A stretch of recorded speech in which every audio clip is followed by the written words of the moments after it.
پوچھے ساتھی نے کہ قبر پر اذان دیتے ہیں لوگ میت کو دفن کرنے کے بعد، اور پھر تیسرے دن کھانے پر فاتحہ پڑھتے ہیں اور کچھ سورتیں پڑھتے ہیں، اس کے بعد کھانا کھاتے ہیں۔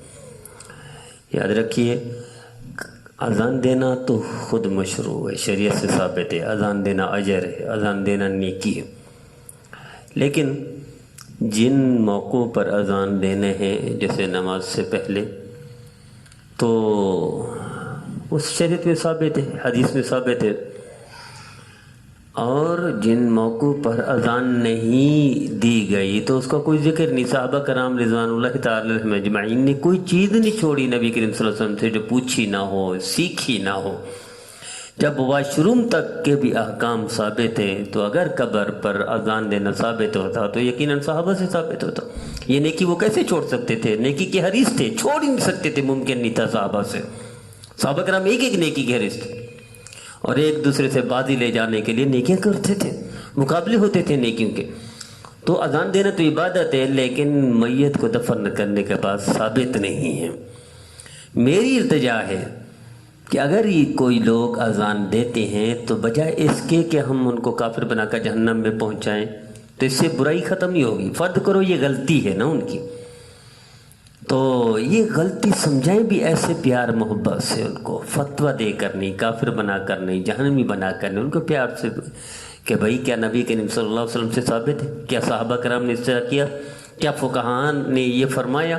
کیا محدثین کے طرز عمل سے یہ چیز ہے؟ کہیں کوئی روایت ہے؟ نہیں، تو پھر پیار محبت سے سمجھائیں بجائے کے فتوی۔ اسی طرح تیسرے دن کا کھانا تقسیم کرنا شریعت کو محمود ہے۔ جنتی کی نشانی میں سے یہ بھی ہے کہ کھانا کھلانے والا ہوگا، یعنی مہمان نواز ہوگا۔ کھانا کھلانا عبادت ہے، اور اسی طرح صدقہ کرنا بھی عبادت ہے۔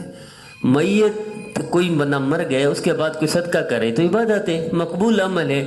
لیکن تیسرے دن بیٹھ کر کھانے پر فاتحہ پڑھنا، کھانے پر سورتیں پڑھنا، کھانا انتظار کرتے اس کے اوپر، یہ ثابت نہیں ہے۔ جب یہ ثابت نہیں ہے تو اگر کوئی لوگ کرتے ہیں تو ان کو پیار محبت سے سمجھانا چاہیے۔ یاد رکھیے، یہ اندھیرے ہیں، غلطیاں اندھیرا ہے، کوتاہیاں اندھیرا ہے، بدعت اندھیرا ہے، جہالت اندھیرا ہے۔ اس اندھیرے کو ہم لٹھ لے کر بھگائیں، اندھیرا نہیں بھاگے گا۔ اندھیرے کو گالی دے کر بھگائیں، اندھیرا نہیں بھاگے گا۔ اندھیرے کے خلاف فتویٰ دے، اندھیرا ختم نہیں ہوگا۔ اندھیرے کے لیے بندوق چلائیں، اندھیرا ختم نہیں ہوگا۔ اندھیرا کا علاج روشنی ہے، دیا جلا دے۔ میرے عزیزو، ہم دیا جلائیں، برائیاں ختم ہو جائیں گی۔ ہم محبت دیں، برائیاں ختم ہوگی۔ ہم اس کا مقابل سنت ہے، ان اندھیروں کا مقابل سنت ہے، تو ہم سنت پر عمل کریں، اندھیرے ختم۔ ہم پیار محبت سے سمجھائیں، پیار محبت دیں، اندھیرے ختم۔ ہم خود صاحب عمل صاحب کردار بن جائیں، اندھیرے ختم۔ اندھیرا بھگانا ہے نا، تو لٹھ نہ ماریں، ڈنڈا نہ اٹھائیں، گولی نہ ماریں، فتویٰ نہ دیں جہنم پہنچا کر، اور پھر آپ کہیں اصلاح ہو جائے گی، ممکن نہیں۔ حق بات، حق طریقے، حق نیت سے کہی جاتی ہے تو اثر کرتی ہے، وگرنہ اثر نہیں کرتی۔ اللہ ہمیں برائیوں کے ختم کرنے میں بھی نبی کریم صلی اللہ علیہ وسلم کے طریقے پر عمل کرنے کی توفیق عطا فرمائے۔